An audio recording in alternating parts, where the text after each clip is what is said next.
the internal problem is, how do you deal with tragedy and malevolence? And you can say, well, I'm not prepared. It's like, yeah, fair enough. Unsurprising, especially if you were overprotected as a child. It's not a good idea to overprotect your kids, because the snakes are going to come into the garden no matter what you do. And so then you, instead of trying to keep the damn snakes away, what you do is you arm your child with something that can help them chop them into pieces and make the world out of them. So that the trick for human thriving in the face of suffering and malevolence is strength, not protection. It's a completely different idea. We also know this clinically. We know, for example, that if you treat people with exposure therapy for agoraphobia, which is, roughly speaking, the fear of chaos, I would say, the fear of everything, you don't make them less afraid. You make them braver. It's not the same thing. Because with an agoraphobic, see, what happens to them is the fall. They never conceptualize death and suffering. They're naive, right? It never enters the theater of their imagination, and it's because they're protected from it. But then something happens. This often happens to women in their 40s, because they're the people most likely to develop agoraphobia. Something happens. They've been protected from chaos by authority their entire life. So maybe they had an overprotective father, and then they went to an overprotective boyfriend, and then they went to an overprotective husband. And maybe they were willing to be subjugated to all three of those because of the protection, right? So that's the bargain. They stay weak and dependent, and maybe they have to, because that's the only way they can appeal to the person who's hyperprotective. But the price they pay for that is that they're not sufficiently competent. And then something happens in their life, often in their 40s. They develop heart palpitations, maybe as a consequence of menopause. Their heart starts to beat erratically, and they think, oh no, death. It's like, well, who are you going to talk to about that? Right? There's no protection from authority for that. Or maybe their friend gets divorced, or maybe their sister dies, or something like that. It brings up the specter of mortality, and maybe the specter of malevolence and mortality, and it brings it up in a way that authority, recourse to authority, cannot solve. And so then they have panic attacks. What happens? They go out, they get afraid, they feel their heart beating, then they get afraid of their heart beating because they think, oh no, I'm going to die, and they think, oh no, I'm going to die, and I'm going to make a fool of myself while I'm doing it and attract a lot of attention. So the two big fears come up: mortality and social judgment. And then they have a panic attack. It's like fight or flight's gone out of control. Very, very unpleasant. Then they start to avoid the places they've had a panic attack. Then they end up not being able to go anywhere. So then Tiamat has come back, right? A huge monster, a little victim. And so what do you do with them? Well, there's no saying, no, there's no Tiamat.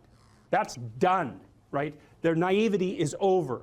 They've had a direct contact with the threat of mortality and social judgment. They've met the terrible mother, and they've met the terrible father. And there's no going back. There's no saying, oh, the world is safe. It's not safe. Not at all. It's not safe. The fact that you think it's safe means that you were living in an unconscious bubble that was sort of provided to you by your culture. It's a gift. And now that's been shattered. And so now what do you do? Well, the answer is you retreat until you're in your house and there's nowhere you can go. You're the ultimate frozen rabbit, right? And your life is hell because you can't function. The alternative is, let's take apart the things you're afraid of. Let's expose you to them, carefully and programmatically. And then you'll learn that you're actually tougher than you think. You never knew that. And maybe you didn't want to take on the responsibility because, people play a role in their own demise, so to speak. When you had opportunity to go out and explore or withdraw because you were afraid, you chose to withdraw because you were afraid. So it's not only that you were overprotected often, it's that you were willing to take advantage of the fact that you were overprotected and run back there whenever you had the opportunity. So maybe you're a kid in the playground, right, and you're having some trouble with other kids, and in the back of your mind, I should deal with this myself. But you go and tell your mom and get her to intervene, and you know that that's not right. You know that you're breaking the social contract, but it's easier, and so that's what you do. You run off to an authority figure and hide behind the Great Father, roughly speaking. Well, the problem with that is you don't learn how to do it yourself. So then you have to relearn it painfully when you're 40. So then you take people out. You say, well, what are you afraid of? Rank it from 1 to 10. So 10 is, we'll make a list of 10 things you're afraid of. The thing you're least afraid of we'll call number 10. So we'll start with that. Okay, well, I'm afraid of elevators. Okay, well, let's look at a picture of an elevator. Let's have you imagine being in an elevator. Let's go out to an elevator and let you watch the terrible jaws of death open, because that's how you're responding to it symbolically, right? And you're going to do that at the closest proximity you can manage. You find out, you go do that, it works. You're nervous as hell, especially from an anticipatory perspective. Shaking. You go out, you stop, you watch it happen, and you actually calm down. You do that 10 times and it no longer bothers you. Well, what you've learned that you didn't die, but more importantly than that, you've learned that you could withstand the threat of death. That's what you've learned. And then you move a little closer, and then you move a little closer, and then you move a little closer, and finally you're back in what's no longer the elevator from a symbolic perspective. It's a tomb, right? It's a place of enclosure and isolation. And you learn, turns out I can withstand that. And then you're much more together, much more confident. And that's often one of the things that often happens in situations like that. I've seen this multiple times, is that if you run someone through an exposure training process like that and toughen them up, they'll often start standing up to people around them in a way they never did before, because they wouldn't stand up for themselves before, because they weren't willing to undermine the protection. See, if you're protecting me, I can't bother you, because I can't afford to forsake your protection. So if I'm going to play that game, I'm going to hide behind you, then I can't challenge you. So that's no good, because that's sometimes why people, you see this with guys very frequently, they're still deathly afraid of their father's judgment when they're in their 30s or 40s. It's like, well, why? No, because they still want to believe that there's someone out there that knows. And so they're willing to accept the subjugation, because it doesn't force them to challenge the idea that there's someone out there that knows. Because that's the advantage of having your father as a judge, right? Because he knows. Well, what if he doesn't? What if no one knows any better than you? Well, that's a rough thing. You don't, until you realize that, you're not an adult, right? That's really technically the point of realization of adulthood, is that no one actually knows what you should do more than you do. I mean, it's a horrible realization, because what the hell do you know? It's a terrible realization, and people will often pick slavery, permanent slavery, to the spirit of the Great Father, let's say, over that realization, and it's completely understandable. But the problem with it is that there's more to you than you think, and so if you continue to hide behind that figure, then you never have a chance to understand that there's more to you than you think, far more to you than you think. Maybe there's enough to you so that you can actually withstand the threat of mortality without collapsing. Maybe even withstand the threat of malevolence without collapsing. Who knows? It's certainly possible. And it's not an abstract question. It's exactly the sort of question that you address in the psychotherapeutic process. It's always the question that you address. And the answer is often in the affirmative, because people can get unbelievably tough. And you know that because people work in emergency wards in hospitals, right? Or they work in palliative care wards, or they work as mortuary assistants. I mean, these people have bloody rough jobs, you know, or they're on the front line of police investigation into, you know, heinous child abuse crimes, and so they're confronting malevolence on a regular basis. And, you know, those are very stressful jobs. But people do them, and some people do them without even being damaged by them, although that's a harder thing, because you can see horrible things, you know, things you'll never forget.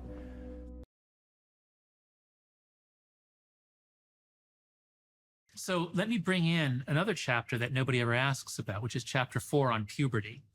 And I spend a lot of time in that chapter talking about initiation rites, because most societies, traditional societies, have, you know, a girl has to be turned into a woman. Now, girls will, without any socialization, girls will begin to menstruate, they will become fertile.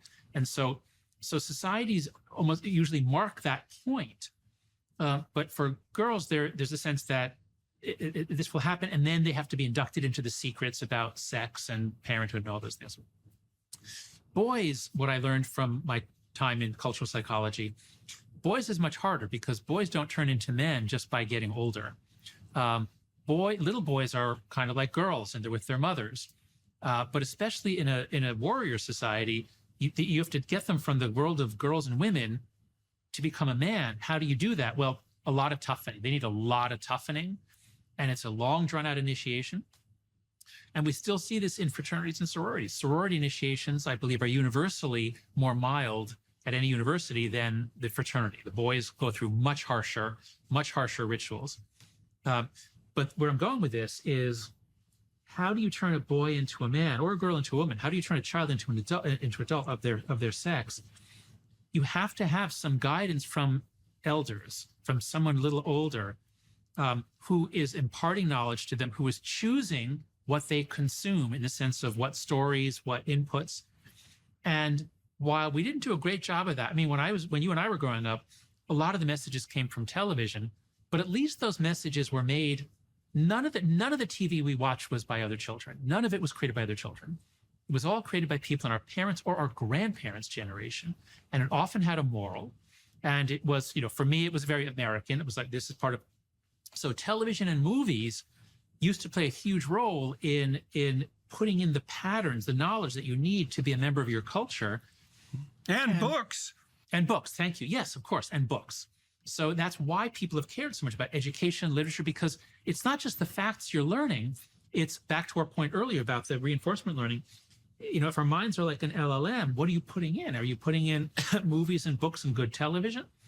Or are you putting in little 10-second clips of people getting kicked in the balls? So if you're consuming just millions of little short videos, you're putting garbage in, and your neural network is not going to be very effective. So not integrated. Not integrated with other people. That's right. Yeah. And no depth. And to bring it back to your point, that the depth of an idea is the degree to which other ideas depend on it. What if you don't have any such ideas? What if all you consumed was little 10-second videos? Nothing is foundational. It's just a whirlwind of dust. There's no foundation. Yeah, well, that's high entropy. There's no difference between high entropy and anxiety. And there's no union of motivation, so there's no compelling reason to move forward.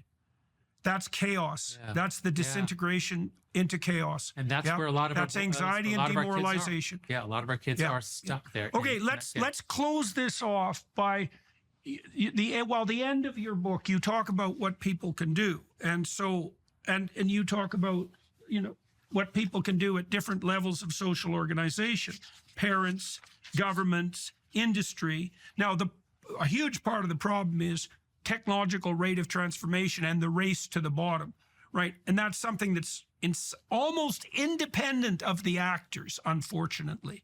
It's implicit in the technology. But anyways, and I think this is what we'll do on the Daily Wire side. I would like to talk to you about what has happened in consequence of your book and what effective steps people have taken. So let's do that. But give people an overview of what you think the institutions, broadly speaking, must and should do about this fragmentation and race to the bottom. So the key to understanding how this problem got so big so fast and why it's so hard to get out of is the concept of a collective action problem.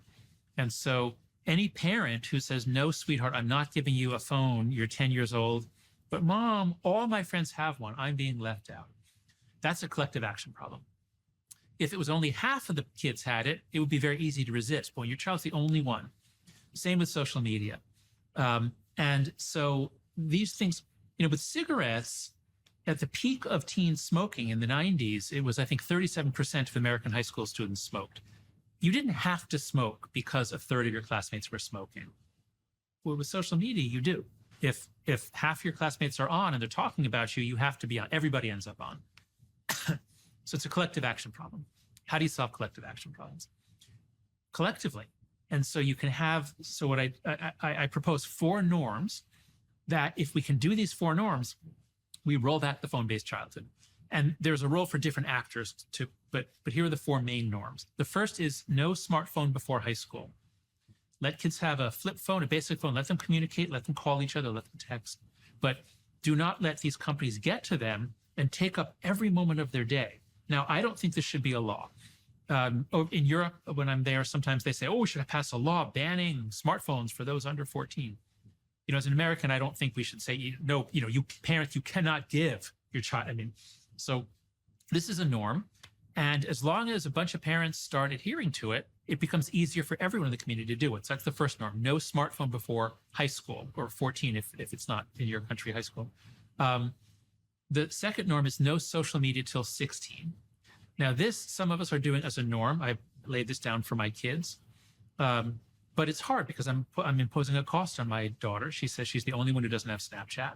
That might be an exaggeration, but it feels all her friends have it and they communicate with it.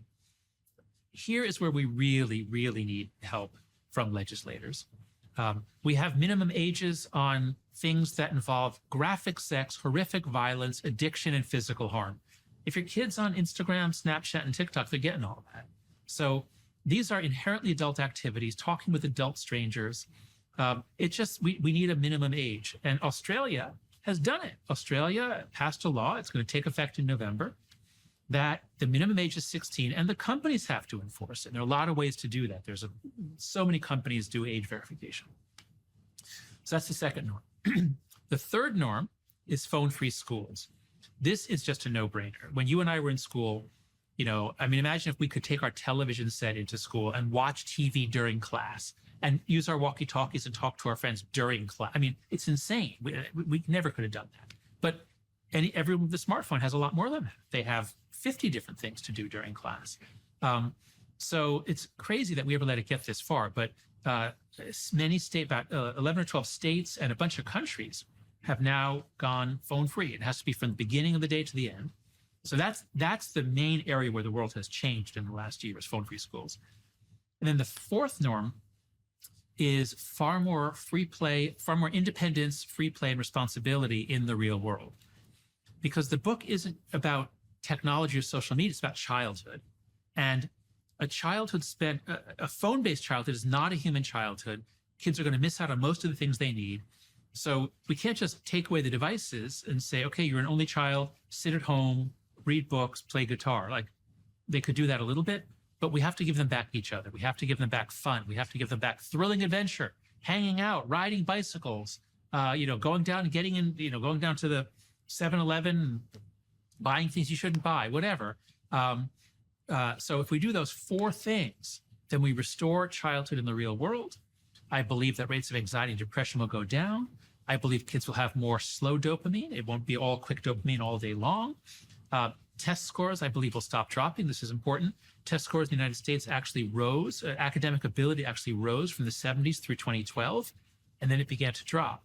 It dropped more during COVID, but the drop didn't start in 2020. It started in 2012. So our young people are less happy, more anxious and depressed. They know less. Their attention is fragmented. They're lonely, and they feel that their life is pointless. We've got to stop. We've got to stop what we're doing. And the book lays out, those last chapters lay out what role governments can and should play, what role parents can and should play, what role schools can and should play, and to some extent what the tech companies can do. But they have so much money at stake here that I don't expect them. I mean, there are a few like Pinterest that are not harming kids. They've done some things to really protect kids, but the main ones are only going to respond to either legislation or litigation. So I'm hopeful that their behavior will change. But that's what the last part of the book is about. How do we solve this? And I actually think we can solve this in the next few years. So what we'll do on the Daily Wire side, for those of you who are watching and listening and who are prone to continue the discussion there, is I want to find out more from Dr. Haidt, from Jonathan, from John, what steps have been taken, because I know there has been movements in many states, many provinces in Canada, on the phone-free school front, for example. But I would like to know how widespread that is, who's spearheading it, what's been effective, how this can be moved ahead in the future, the potential pitfalls of intervention of this sort, etc. So you can all join us on the Daily Wire side for that discussion to continue. It's known from multiple dimensions simultaneously that the system that produces happiness, let's say in the founder's sense, produces that emotion in relationship to the observation of movement towards a valued goal. And so you can derive some conclusions from that. The first is that without a goal, there's no happiness by definition, because happiness marks movement towards a valued goal. The next is, well, the higher the goal, the more value there is in the observation of movement towards it. And so out of that, you might ask, well, then what's the highest goal? Because why don't we go for that? Well, then you could say, well, You should do your best for the best. You might say, well, that's just to make me hedonically happy. It's like, well, wait a second, you know, cocaine will work for that, because it actually even activates this system. But what about tomorrow and next week and next month? And so the problem with hedonism as a goal is, first of all, it vanishes when you're suffering. But even failing that, if you're serving yourself hedonically in the narrow sense, it's just about me and my pleasure. It's like, okay, which you? Today's you, tomorrow's you, next week's you, next month's you. What about next year, 5 years from now, 10 years from now? You're going to lead a hedonic and dissolute life, and what are you going to be, a burnt-out shell and a wreck, a dismal wreck in 10 years? Because that's what'll happen. And so if you don't construe yourself as a community stretched out across time, then you're not even serving yourself. And if you do construe yourself as a community stretched across time, then serving other people and serving yourself turn out to be exactly the same thing.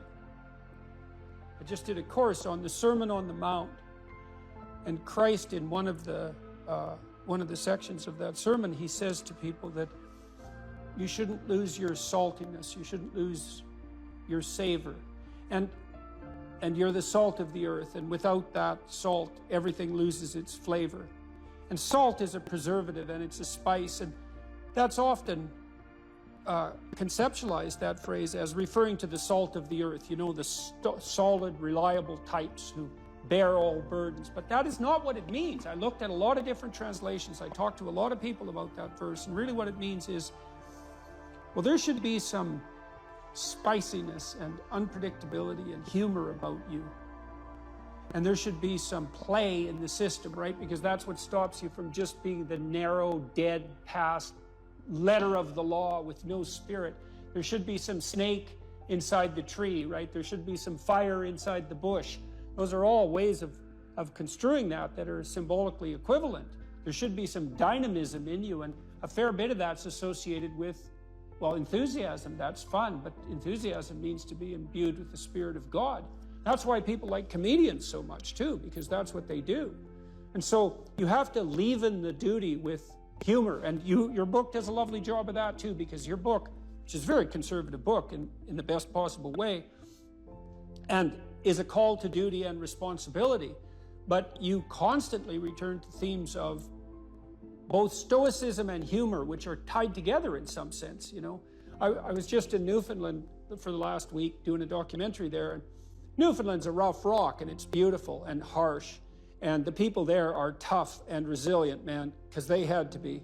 And Newfies have a great sense of humor, and they're always making fun, and that's a necessary leaven, right?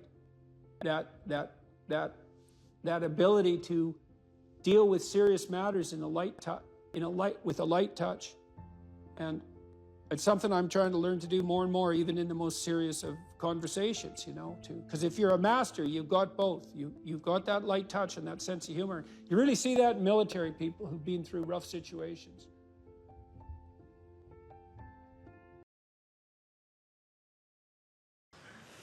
So, you know, one way of conceptualizing yourself is that you're one speck of dust among 7 billion. And when you conceptualize yourself that way, you might think, well, what difference does it make what I say or do? And that's actually quite convenient for you, because if it doesn't matter what you say or do, then you don't have any responsibility and you can do whatever you want. The price you pay for that is a bit of nihilism, but if you don't have to shoulder any responsibility, that's a small price to pay. That's the underground motivation for nihilism. But the other way of looking at it, and this is actually the accurate way of looking at it, is that you're in a network. You're a node in a network, and so you can do a little bit of arithmetic very rapidly and just figure out how powerful you are. You know 1,000 people. You're going to know more than that over the course of your life, but let's say 1,000 for the sake of argument for now. They know 1,000 people. That means that you're one person away from 1 million people and 2 persons away from 1 billion people. And you're the center of that network. And now the way networks work is that information propagates in a networked manner. So don't underestimate the power of your speech. Now, you know, Western culture is phallogocentric. Let's say it. Okay, so we'll say, yeah, that's just fine. That's exactly what it is. It's predicated on the idea of the logos, that the logos is the sacred element of Western culture. And what does that mean? It means that your capacity for speech is divine. It's the thing that generates order from chaos and then sometimes turns pathological order into chaos when it has to. Don't underestimate the power of truth. There's nothing more powerful. Now, in order to speak what you might regard as the truth, you have to let go of the outcome. You have to think, all right, I'm going to say what I think, stupid as I am, biased as I am, ignorant as I am. I'm going to state what I think as clearly as I can, and I'm going to live with the consequences no matter what they are. Now, the reason you think that, that's an element of faith. The idea is that nothing brings a better world into being than the stated truth. Now, you might have to pay a price for that, but that's fine. You're going to pay a price for every bloody thing you do and everything you don't do. You don't get to choose to not pay a price. You get to choose which poison you're going to take. That's it. So if you're going to stand up for something, stand up for your truth. It'll shape you because people will respond and object and tell you why you're a fool and a biased moron and why you're ignorant. And then if you listen to them, you'll be just that much less like that the next time you say something. And if you do that for 5 years, you'll be so damn tough and articulate and able to communicate and withstand pressure that you won't even recognize yourself. And then you'll be a force to contend with. And you don't get to wait until, because I get letters like GAD-SAD gets all the time too, from faculty members in particular, and they say, well, you know, when I get tenure, it's like, then they think, well, when I'm an associate professor, and then they think, well, when I'm a full professor, it's like, if you're a professor already, you're like the most protected person in the history of the planet, you know, and you need, well, okay, but one of the things that indicates is that it's almost impossible to provide people with enough protection so that they feel safe to speak. Okay, so we'll address that directly. It is not safe to speak, and it never will be. But the thing you got to keep in mind is that it's even less safe not to speak, right? It's a balance of risks. It's like you want to pay the price for being who you are and stating your mode of being in the world, or do you want to pay the price for being a bloody serf, one that's enslaved him or herself? Well, that's a major price, man. That thing unfolds over decades, and you'll just be a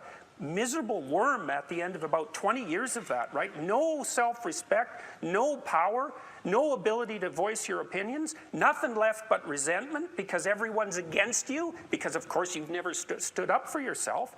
It's like, say what you think carefully, pay attention to your words. The price is, it's a price you want to pay if you are willing to believe that truth is the cornerstone of society. And in the most real sense, if you're willing to take that leap, then tell the truth and see what happens. And nothing better could possibly happen to you. There'll be ups and downs, and there'll be pushback, and there'll be controversy and all of that, but it doesn't matter. The truth is what makes the world, the truth is what redeems the world from hell, and that's the truth. And we saw plenty of hell over the last 100 years, you know, and we haven't learned a bloody thing from it. It's like, wake up, tell the truth, or at least don't lie. That's a start. And you got to understand that's a risk. But I have one more brief thing to say about that. So, you know, I said what I had to say back in September, and I'm sure that I could have done it better, and many people have told me how I could have done it better, although it didn't mean they would actually do it, but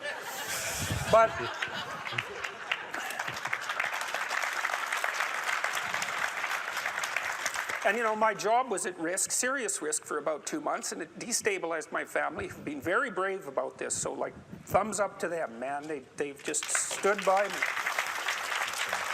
But here's the optimistic news, is the university has left me alone completely. I shook hands with the dean 2 weeks ago. We're on friendly terms. They don't want this to go any farther than it has already. The students were tremendously welcoming when I came back to teach in January. I haven't had a single negative incident at the university. And I've received thousands of letters from people all over the world, all of which have been in support. I've received 2 negative letters. That's it. 2. So the people have an inchoate longing to have the sort of thing that we're talking about articulated. And so don't be thinking you're alone. It's just that people can't talk, they're afraid to talk, or they don't know what to say.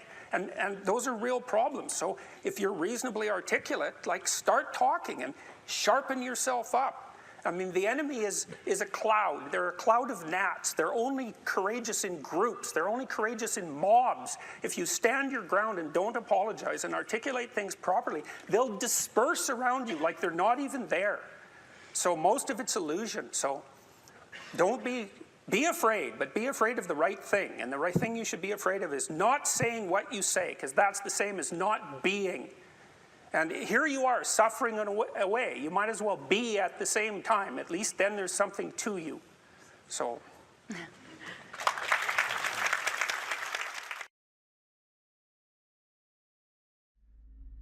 It's not an accident that the axiomatic Western individual is someone who was unfairly nailed to a cross and tortured. It's like, yes, right, exactly.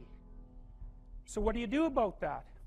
Well, I thought about that for a long time too. It's like, well, you don't get together in a damn mob, because all that does is allow you to be as horrible as you could possibly imagine and suffer from none of the consequences. That's a bad idea. So how about we don't do that? Well, there's a deep idea in the West too. It's like, pick up your damn suffering and bear it and try to be a good person so you don't make it worse. Well, that's a truth. You know, I read a lot about the terrible things that people have done to each other. You just cannot even imagine it. It's so awful. So you don't want to be someone like that. Now, do you have a reason to be? Yes. You have lots of reasons to be. God, there's reasons to be resentful about your existence. Everyone you know is going to die. You know, you too. And there's going to be a fair bit of pain along the way, and lots of it's going to be unfair. It's like, yeah, no wonder you're resentful. It's like, act it out and see what happens. You make everything you're complaining about infinitely worse. There's this idea that hell is a bottomless pit, and that's because no matter how bad it is, some stupid son of a bitch like you could figure out a way to make it a lot worse. So you think, well, what do you do about that? Well, you accept it. That's what life is like. It's suffering. That's what the religious people have always said. Life is suffering. Yes. Well, who wants to admit that? Well, just think about it. Well, so what do you do in the face of that suffering? Try to reduce it. Start with yourself. What good are you? Get yourself together, for Christ's sake, so that when your father dies, you're not whining away in a corner, and you can help plan the funeral, and you can stand up solidly so that people can rely on you. That's better. Don't be a damn victim. Of course you're a victim. Jesus, obviously. Put yourself together. And then maybe if you put yourself together, you know how to do that. You know what's wrong with you, if you'll admit it. You know there's a few things you could, like, polish up a little bit, that you might even be able to manage in your insufficient present condition. And so you might shine yourself up a little bit, and then your eyes will be a little more open, and then you can shine yourself up a little bit more, and then maybe you could bring your family together instead of having them be the hateful, spiteful, neurotic, infighting batch that... So then you fix yourself up a little bit, kind of humbly, because, you know, God, you're a fixer-upper if there ever was one. And then you got to figure out, well, can you figure out how to make peace with your idiot brother? And probably not, because he's just as dumb as you, so how the hell are you going to manage that? And so then maybe you get somewhere that way, and your family's sort of functioning, and you find out, well, that kind of relieved a little bit of suffering, although it reduced the opportunities for spiteful revenge, and that's kind of a pain in the neck. And so then you get your family together a little bit, and you're a little clued in then, at least a bit, because you've done something difficult that's actually difficult. You're a little wiser, and so then maybe you could put a tentative finger out beyond the family and try to change some little thing without wrecking it. It's like, our society is complex, and we teach our students that they could just fix it. It's like, go fix a military helicopter and see how far you get with that. It's like, what are you going to do? You're like a chimp with a wrench. Whack! Oh, look, it's better. It's like, no, it's not better. Things are complicated, and to fix things is really hard, and you have to be like a golden tool to fix things, and you're not. So, and that's the other message of the West. It's like, how do you overcome the suffering of life? And I'm not saying it's only the message of the West. How do you overcome the suffering of life? Is be a better person. That's how you do it. Well, that's hard. It takes responsibility. And I think, you know, if you said to someone, you want to have a meaningful life? Everything you do matters. That's the definition of a meaningful life. But everything you do matters. So you're going to have to carry that with you. Or do you want to just forget about the whole meaning thing, and then you don't have any responsibility, because who the hell cares, and you can wander through life doing whatever you want, gratifying impulsive desires for how useful that's going to be, and you're stuck in meaninglessness, but you don't have any responsibility. Which one do you want? Well, ask yourself, which one are you pursuing? And you'll find very rapidly that it isn't the majority of your soul that's pursuing the whole meaning thing, because, well, look what you have to do that. You have to take on the fact that life is suffering. You have to put yourself together in the face of that. Well, that's hard. Christ, it's amazing people can even do it. I'm stunned every day when I go outside and it isn't a riot with everything burning. Because really, God, you talk to people, it's like, I knew this guy, he'd been in a motorcycle accident and it really ruined him, and he was like a linesman, you know, working on the power, and he was working with someone who had Parkinson's disease, and they had complementary inadequacies, and so two of them could do the job of one person, and so they're out there fixing power lines in the freezing cold, despite the fact that one was 3/4 wrecked with a motorcycle accident and the other one had Parkinson's. It's like, that's how our civilization works. It's like, there's all these ruined people out there, they've got problems like you can't believe. Off they go to work and do things they don't even like, and look, the lights are on. My God, it's unbelievable. It's a miracle. It's a miracle. And we're so ungrateful. College students, the postmodern types, they're so ungrateful. You know, they don't know that they're surrounded by just a bloody miracle. It's a miracle that all this stuff works, that all you crazy chimpanzees that don't know each other can sit in the same room for 2 hours sweltering away without tearing each other apart, because that's what chimps do. So anyways, so what happened? Well, I made some videos and I got to the bottom of some things, at least as far as I can tell, so I told you what the bottom is, and then I got this idea about what you might do about it, which isn't my idea. It's not my idea. It's an old idea. It's far older than Christianity. It's old. It's the oldest story of mankind. Get yourself together. Transcend your suffering. See if you can be some kind of hero. Make the suffering in the world less. Well, that's the way forward, as far as I can tell, if there is any way forward.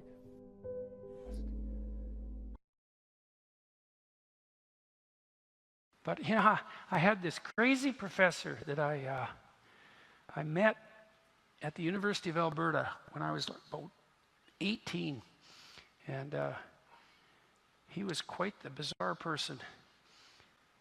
He vanished one day about 20 years later. He got on a bus in Winnipeg and to go visit his family, and never showed up, and they never found a trace of him. Anyways, at the University of Alberta, he worked as the psychologist at the maximum security prison that was located nearby, and he took me out there a couple of times, and so that was quite the hair-raising experience. And I met some pretty serious psychopaths in the Edmonton maximum security prison. And he was a funny guy. This Thauberger was his name. He used to give us multiple choice tests. He did a course on creativity, and now and then he'd throw in a multiple choice test question, and all 4 answers would be the same, which I thought was, guess that was creative, and it was certainly funny, I thought. And you know, some of the students really hated him, but I thought he was great. He was really cool. And what did he say about suicide? You can always do it tomorrow. Yeah, well, you know, that's pretty good. It's pretty good. That's a pretty good piece of advice. It's like, you know, you don't get to do it twice if you're successful. So is it not possible just to wait? You know, can you just wait? And that's pretty generic advice, but it's definitely worth thinking about, you know, because it's final act. Then I would say, too, let people around you know. You don't want to keep that a secret. And if you don't have anyone to tell, really it's time to go to the hospital and tell someone. And you tell, when you go to the hospital, you say, I'm suicidal. And I have a plan, and here's my plan. And that's, by the way, how you assess someone for suicidality, you know. Because depressed people, lots of people get depressed, will have suicidal thoughts, and they're far from rare. And so then you might ask yourself, well, how do you know when someone's suicidal? And they're suicidal when they say to you, you say, well, do you ever think self-destructive thoughts? And they say, you know, yeah, you know, in my father's house, there's a basement and there's a pistol down there, and it's in the top right-hand corner of the bureau, and I know the bullets for that gun are in the bottom left-hand drawer, and, you know, I've taken that gun out of that drawer and I've toyed with it, and I thought, you know, my parents are leaving next week for a weekend, and they won't be back, and I could go into the bathroom and put the barrel in my mouth and end it. It's like, that's a suicidal person. And you know that because they're not just being plagued by vague thoughts. They have a fully detailed, implementable vision of their death. And that's not good. And so if there's anybody in the audience who has that sort of fully fleshed out fantasy, I would say, tell someone, you know, tell someone, or more than one person. Tell the closest person you have to someone who cares, you know. And if you don't have anybody to tell, then go to the hospital and tell them. Because the probability is pretty high if you're suicidal that there's actually something wrong with you, that you're ill in some manner. You know, and maybe you're depressed, but there's a lot of reasons to be depressed. Sometimes you might be depressed because you just have a terrible life, and that's very complicated.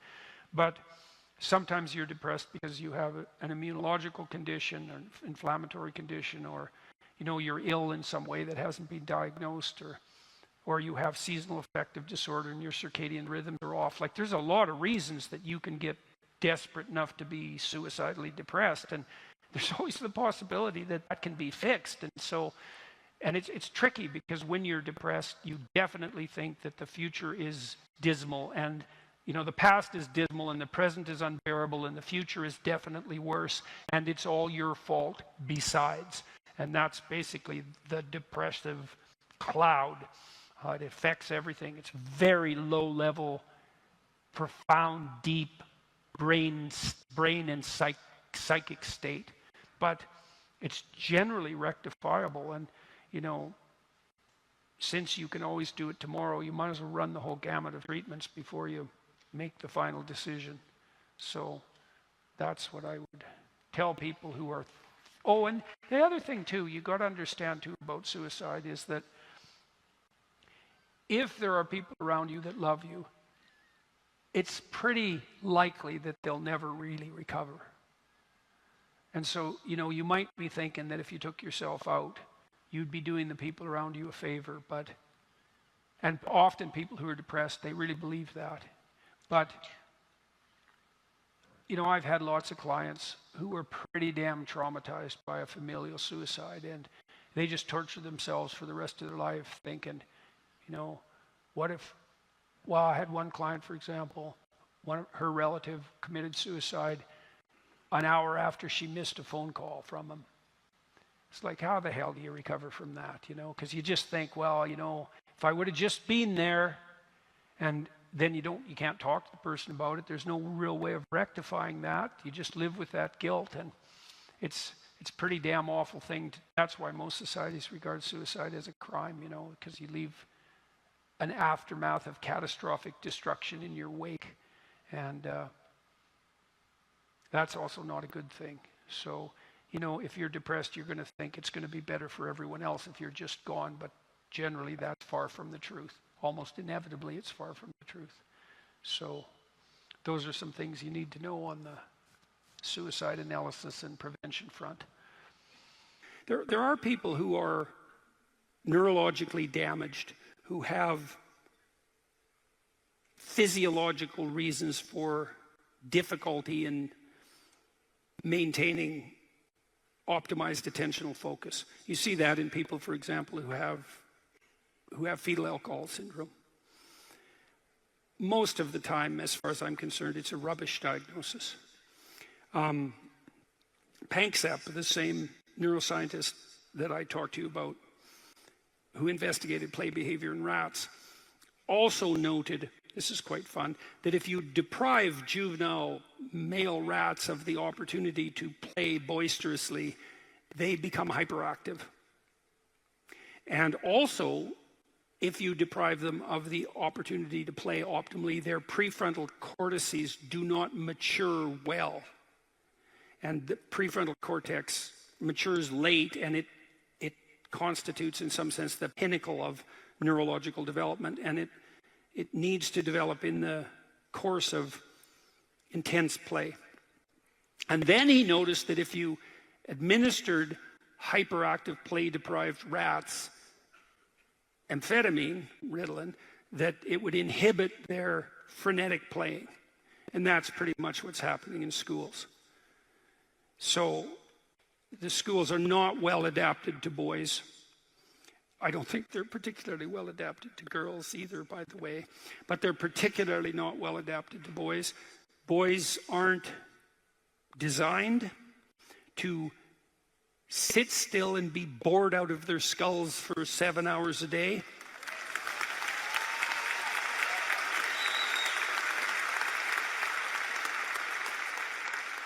And there are boys with particular temperaments who are even less inclined to be able to do that.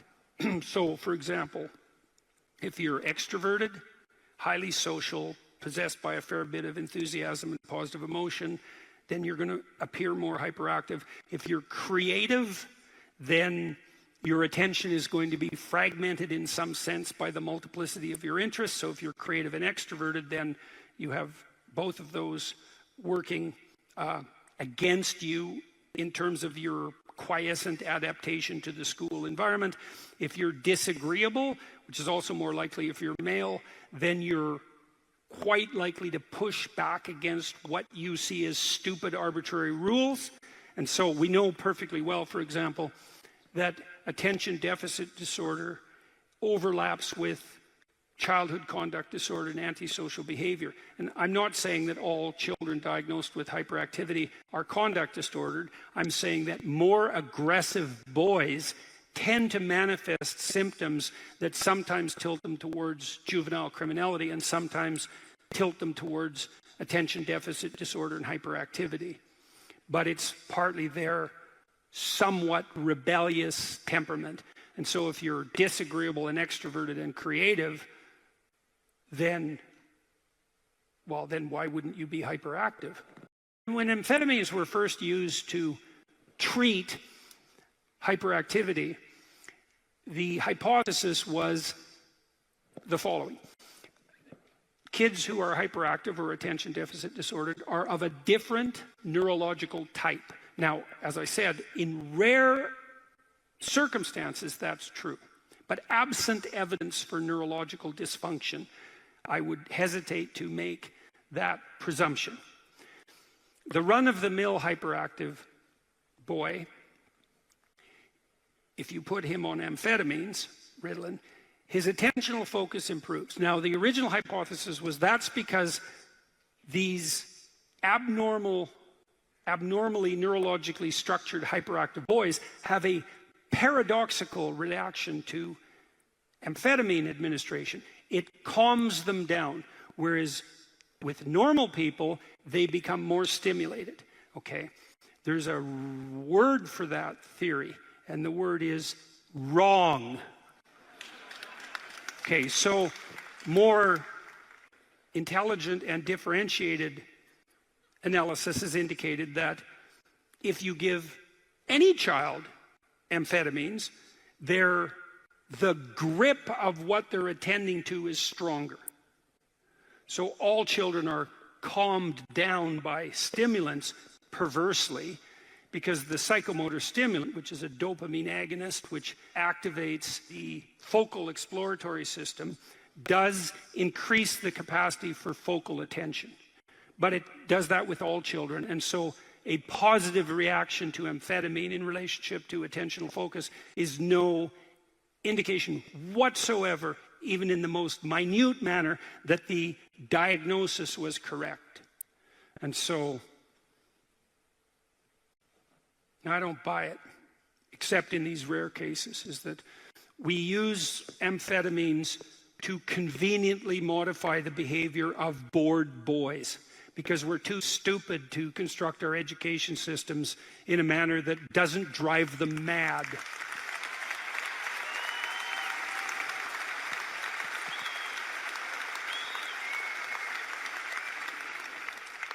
Look, you know, normal university students take Ritalin like mad in university because they learn that they can sustain attention, whether that's productive or not in the long run is a whole different issue, but they can sustain attention with less effort if they use amphetamines. Now,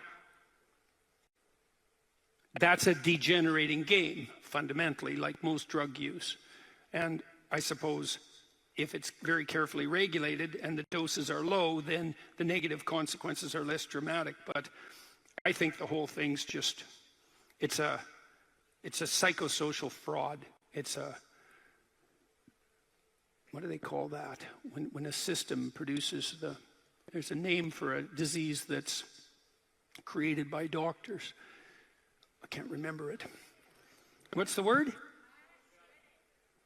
Iatrogenic? Iatrogenic? Yeah, that's right. Yeah, hyperactivity is an iatrogenic disease created by schools. Yeah, that's the case. So,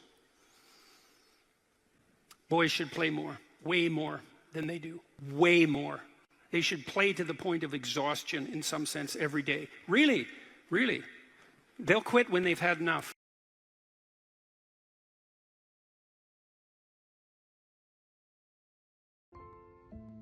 We should make a very clear distinction here that often when people are embittered and resentful and feel like they're victims, it's because really awful things have happened to them. Now, not always, but often.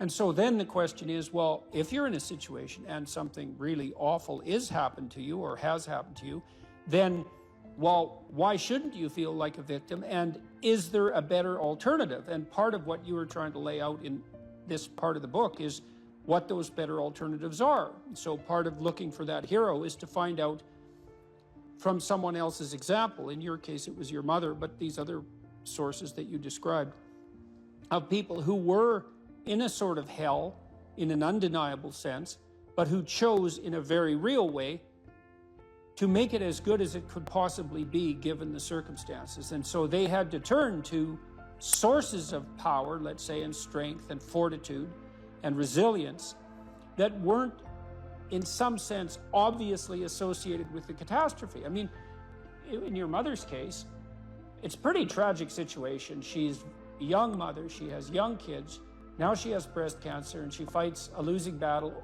over a period of 5 years. That's pretty bad.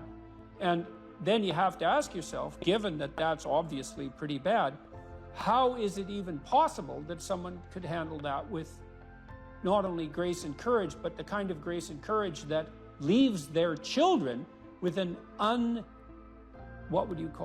an immovable sense of the ability to prevail in the face of the deepest adversity. I mean, that's really something. You said here, thousands have come before you and they did just fine. So quit your complaining. And it's not because you have nothing to complain about. That's not the case. It's that that's not the right approach. The fact is, and this is such an optimistic fact, as well as a judgment in some sense, the fact is that if someone else can do it, so can you.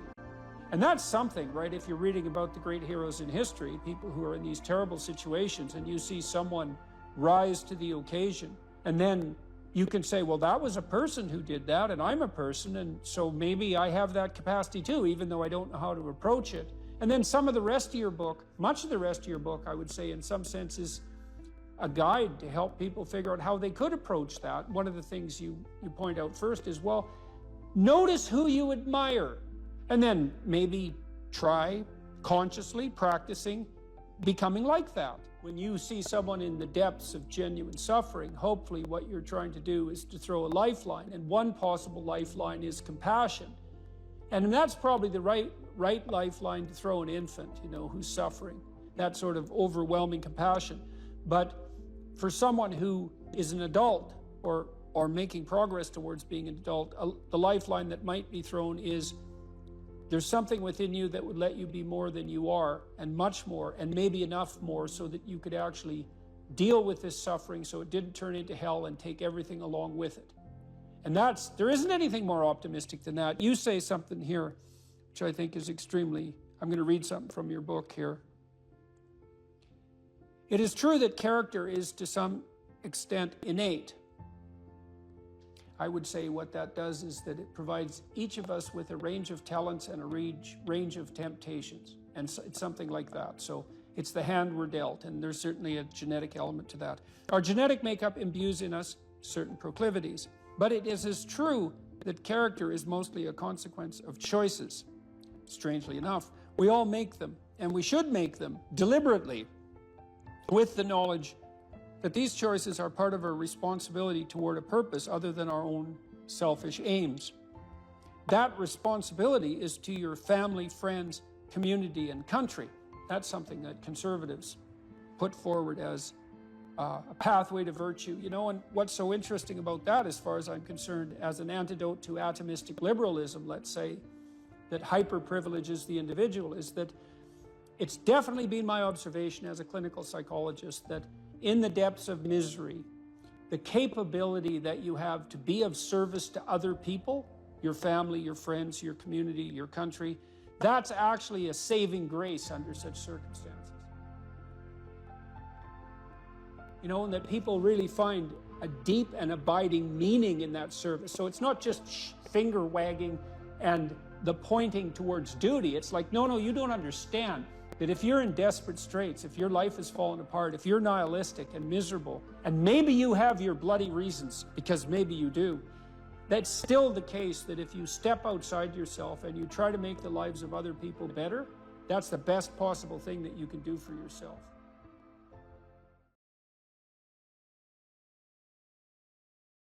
It doesn't matter what your personal circumstances are. There's always something that isn't right near you, isn't correct, isn't laid out properly, that you could just fix if you wanted to. There's no shortage of opportunities to do that. You can do that in your own mind. You can do that in your own room. You can do that in your own household, in your local community. And maybe if you get good at doing it at all those levels, then you can start to look beyond that. If you adopt an attitude that the role that you should play is to make things better wherever you are, however you can, that what would actually happen would be that things would get better wherever you are. The world shifts itself around your aim, because you're a creature that has an aim. You have to have an aim in order to do something. You're an aiming creature. You look at a point and you move towards it. It's built right into you. So that sets up the world around you. It organizes all of your perceptions. It organizes what you see and you don't see. It organizes your emotions and your motivations. So you organize yourself around that aim. And then what happens is the day manifests itself as a set of challenges and problems. And if you solve them properly, then you stay on the pathway towards that aim. And you can concentrate on the day. And so that way you get to have your cake and eat it too, because you can point into the distance, the far distance, and you can live in the day. And it seems to me that makes every moment of the day supercharged with meaning, because if everything that you're doing every day is related to the highest possible aim that you can conceptualize, well, that's the very definition of the meaning that would sustain you in your life. An uphill trajectory is actually even better than being somewhere good, as far as I'm concerned, because one of the things that really makes your life meaningful is the clear realization that you're headed somewhere better than you are now. And then it's even better if you also understand that there's a direct causal relationship between the things that you're doing and the steepness of that incline. There's two modes of being in the world, right? There's one where you adopt the responsibility for living properly, for being properly, and you make the sacrifices necessary for doing that, and then everything will flourish properly. And the other one is a pathway of resentment and bitterness and rejection and genocide. If you make your life 0.1% better a week, man, in 2 or 3 years, you're in such a better place than you were that it isn't even like the same domain. And if you keep that up for 10 years or 20 years, you know, especially if you're young and you start early, you start to straighten yourself out and fix the things that you can fix, you can transform your lives in ways that are completely unimaginable. And God only knows what the upper limit of that is in terms of human possibility. What you're actually made of, what you're made of is what you encounter when you voluntarily encounter the unknown. And so the more you voluntarily encounter the unknown, the more you get made of. And the more you get made of, the more there is to you. And then the more you're good at encountering the unknown and restructuring order and calling forth proper order out of the potential of being. And God, you got to think, why wouldn't you do that since you can do that? The fact that you're fragile is actually a precondition for your heroism, because if you weren't fragile, then there'd be nothing heroic about doing something difficult, right? Because if you couldn't be hurt or damaged or defeated or end up in failure, then where's the moral courage in the endeavor? It has to be that the fragility is built into the courage. People denigrate the opportunities that are right in front of them. And there's no reason to do that, because what's right in front of you is the majesty of being. That's what's right in front of you. It's inexhaustibly complex and full of potential, and there's no reason to assume that wherever you happen to be isn't as good a starting place as anywhere else. Well, I know some people have terrible, terrible lives. They're in situations that are absolutely unbearable. But I also do know that even situations like that can be made a hell of a lot worse by the worst kind of attitude. That's for sure.